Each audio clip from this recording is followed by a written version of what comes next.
Qatar से 8 भारतीय सैनिकों की रिहाई पर प्रणाम वंदे मातरम समिति ने प्रधानमंत्री का आभार जताया। कतर से 8 भारतीय सैनिकों की सकुशल रिहाई के संदर्भ में प्रणाम वंदे मातरम समिति ने पीएमओ कार्यालय पर आभार पत्र सौंपा।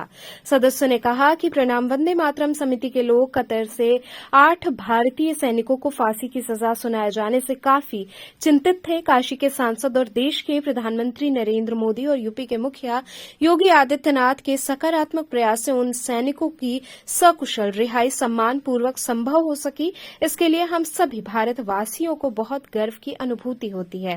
प्रधानमंत्री द्वारा जिस प्रकार से विदेश में भारतीय जब भी किसी मुश्किल में फंसे हैं उनको मुसीबत से निकालने के लिए जो अथक प्रयास किया है उसके लिए हम सभी भारतवासी उनको कोटि कोटि प्रणाम करते हैं।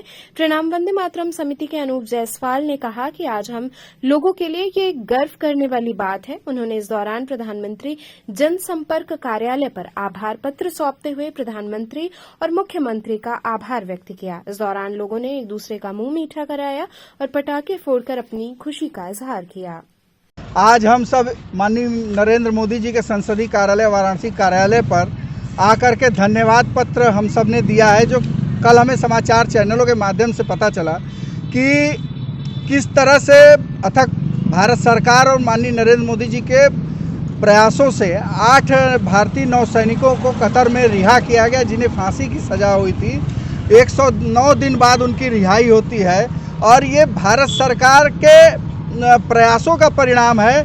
भारत सरकार की एक तरह से सशक्त मजबूती का परिणाम है कि चाहे अभिनंदन पकड़ा जाता है 48 घंटे में वापस आता है, 8 कतर में भारतीय नौसैनिक पकड़े जाते हैं, उनको भी भारत सरकार छुड़ा करके वापस लाती है। ये हम मजबूत भारत की जो कल्पना करते थे वो आज धरातल पर देख रहे हैं। कोई भी दुनिया का देश हो, चाहे टर्की में भूकंप आता है, नेपाल में भूकंप आता है, अफगानिस्तान में अगर भारतीयों पर संकट आता है तो वहाँ भी गुरु ग्रंथ साहब सिर पर लेकर के भारत में वापस सुरक्षित आ जाते हैं और भारत सरकार के केंद्रीय मंत्री उनका स्वागत करते हैं। तो जो रूस यूक्रेन का युद्ध होता है उसमें भी अगर एक तिरंगा लेकर के भारतीय निकलता है तो उसको दोनों देश रास्ता देने का काम करते हैं।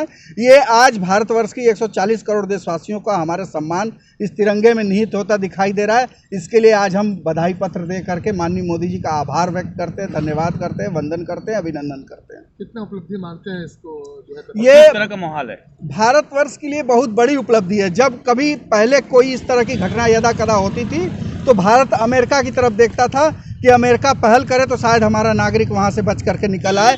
लेकिन आज दूसरे देशों में भी कोरोना काल में हमने देखा कि दूसरे देश की नागरिक भी कहीं फंसे हुए थे तो उनको भी भारत सरकार ने सुरक्षित ला करके उनके गंतव्य तक पहुंचाने का काम किया। अभी आपने देखा टर्की में भी ऑपरेशन दोस्त के तहत मदद किया गया। नेपाल में भूकंप आता, 3 घंटे के अंदर सहायता के विमान वहाँ रवाना हो जाते हैं। यही कांग्रेस की सरकार में उत्तराखंड में आपदा आती है तो देखा जाता है कि 3 दिन तक राहत सामग्री रखी रहती है कि झंडी दिखाएंगी सोनिया गांधी तो यह राहत सामग्री रवाना होगी। तो ये परिवर्तन जो हमें दिखाई दे रहा है ये बहुत बड़ी उपलब्धि है हम भारतवासियों के लिए।